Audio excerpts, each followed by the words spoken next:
Një marrëveshje e heshtur mes Beogradit dhe Budapestit po i jep molit hungarez kontrollin e nisit serb, ndërsa Rusia fshihet pas flamurit të BE-s. Në Ballkan çdo kontratë nafte është më shumë se ekonomi, është gjeopolitike veshur me flak, me hije të mëdha në prapasken dhe interesa që zgjasin shumë më tej se sa një fushë nafte. Kjo është pikërisht ajo që po ndodh me tentativën për shitjen e nisit, industrisë kombëtare të naftës së Serbisë, nga duart e Gazprom neftit rus, drejt molit hungarez, një skenar që po përshkruhet me metafora të ëmbla si burek miqësor nga propaganda zyrtare në Beograd dhe Budapest, por që për publikun dhe për sigurinë energjetike të rajonit përfaqëson një minë të heshtur. Kjo marrëveshje ende jo zyrtare, por gjithnjë edhe më artikuluar nga burime politike dhe diplomatike, është një nga lëvizjet më të rafinuara në skenën ballkanike të pas luftës në Ukrainë, që prej vendosjes së sanksioneve ndaj kompanive ruse për fshir Gazpromin, Serbia ndodhet në pozitë të vështirë, zyrtarisht pro-perëndimore, por praktikisht e lidhur me arterje jetike, ekonomike e energjetike me Rusinë. Nis është simboli më i qartë i kësaj lidhjeje,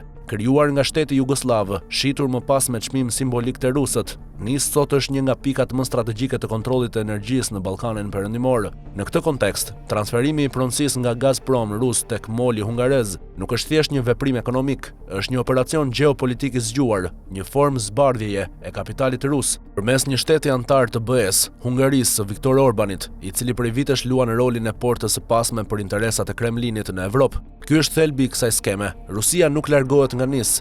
Ajo thjesht ndryshon fytyrë, vesh një maskë evropiane dhe ruan ndikimin e saj në mënyrë indirekte përmes partnerëve të besuar. Presidenti Vučić në mënyrë të kujdesshme po e paraqet këtë si një fitore të diplomacisë ekonomike, një bashkëpunim mes dy kombeve mike, me retorikë tradicionaliste, që i shet qytetarëve burek me miell të huaj, por me përbërës të kontrolluar nga lart. Në realitet Serbia po humbet kontrollin mbi një nga pasuritë e saj strategjike më të mëdha dhe po dorëzon atë në një rreth të ngushtë interesash, që i shërbejnë më shumë stabilitetit të regjimit të tij sesa interesit afatgjat të vendit. Për më tepër, kjo marrëveshje përbën një precedent të rrezikshëm për të gjithë rajonin. Një kompani me lidhje të thella me qeverinë hungareze, e cila ka ndërtuar reputacionin e saj për interesa të përqendruara dhe mungesë transparence, mund të zëvendësojë një aktor rus në një prej tregjeve më të brishta të Evropës. Kjo është vendos kontrollin e energjisë nga lindja, drejt një aleati të lindjes, por nuk e çliron atë. Përkundrazi, krijon një strukturë më të vështirë për t'u ndëshkuar dhe më të lehtë për t'u fshehur nga vëzhgimi perëndimor. Shqipëria dhe vendet e tjera të Ballkanit duhet të lexojnë me kujdes këtë zhvillim,